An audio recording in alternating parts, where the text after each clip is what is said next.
Today's video is brought to you by Wheels.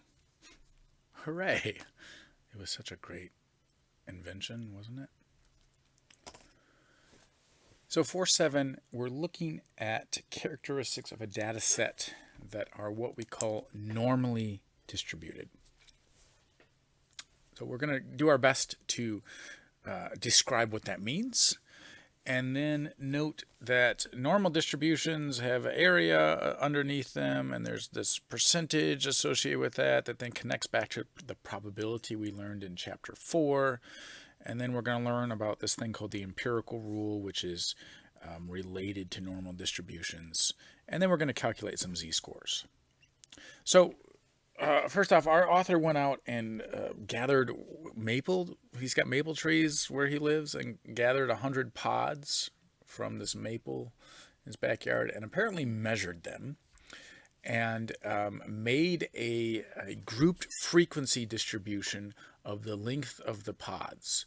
And as you can see, the majority of the length of pods was this 50 to 51 millimeters. And then there's roughly equal amounts on either side of decreasing lengths and increasing lengths. And this is essentially what a normal distribution looks like. A normal curve looks something like this.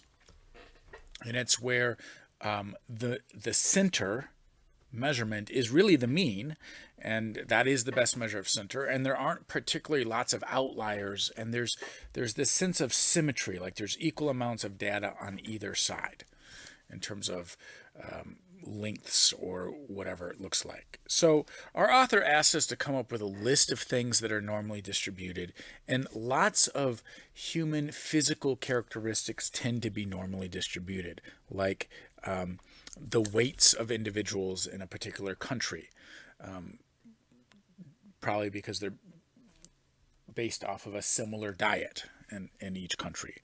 How tall individuals are in each country. I don't know, genetics maybe.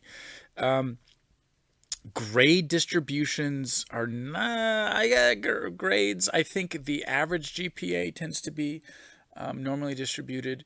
When it comes to like exam grades in a class, they are not. They tend to be, students tend to do better than poorly. So that's not a great one. When we think about salaries, like income, that is not normally distributed. More people make a very little bit amount of money, and and very few people make tons of money.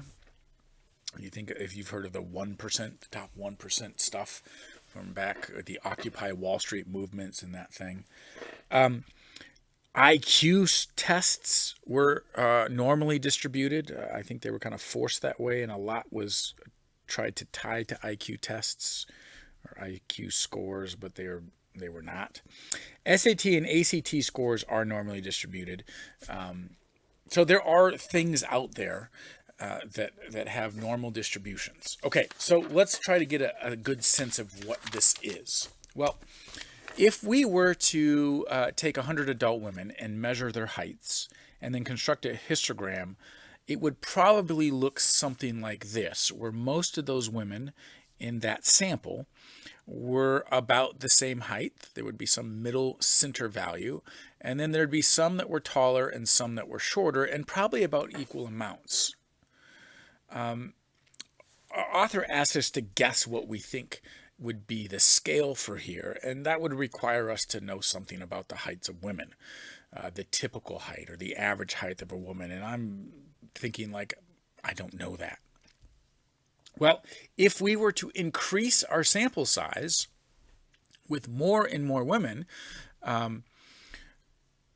like let's say we had 1,000 or 10,000 or 100,000 women that we measured their heights, the histogram might begin to look more like this, and it would begin to smooth out, and we'd get a more accurate picture of the normal distribution of the heights of women, which tends to be what happens.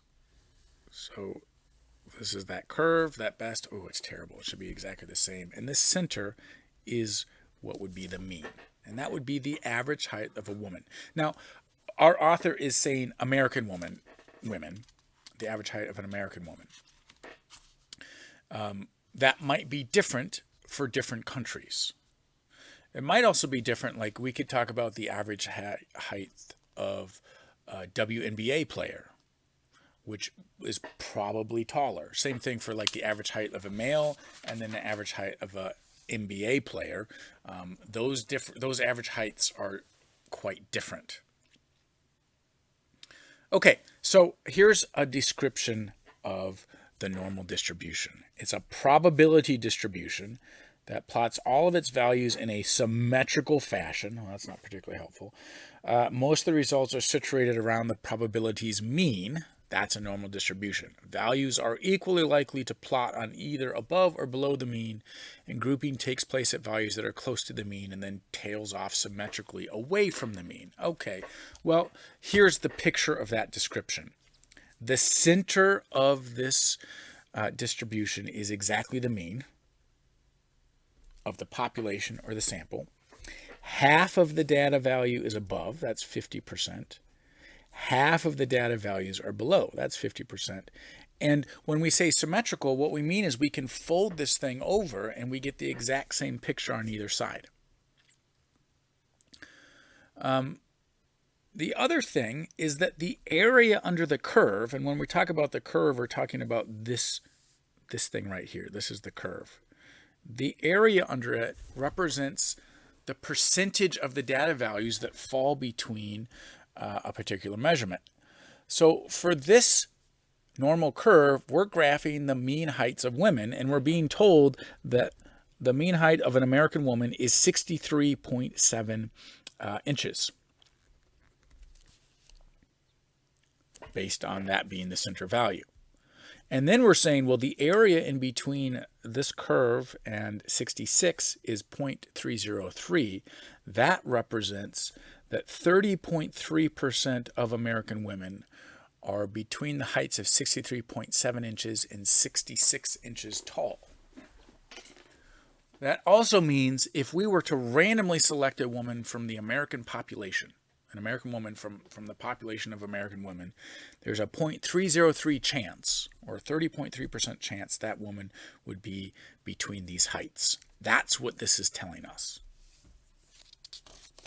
Okay, so what percent of women fall between 57.4 inches and 59.1 inches? Well, note we're being told that area right here, 0.034.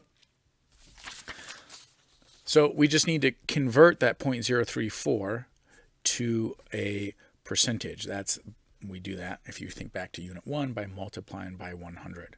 So that's 3.4%. Okay, and then we're told, hey, if we go into a college football game, and there's 31,806 women sitting in the stands, how many of them would we expect to be between 63.7 and 66 inches tall?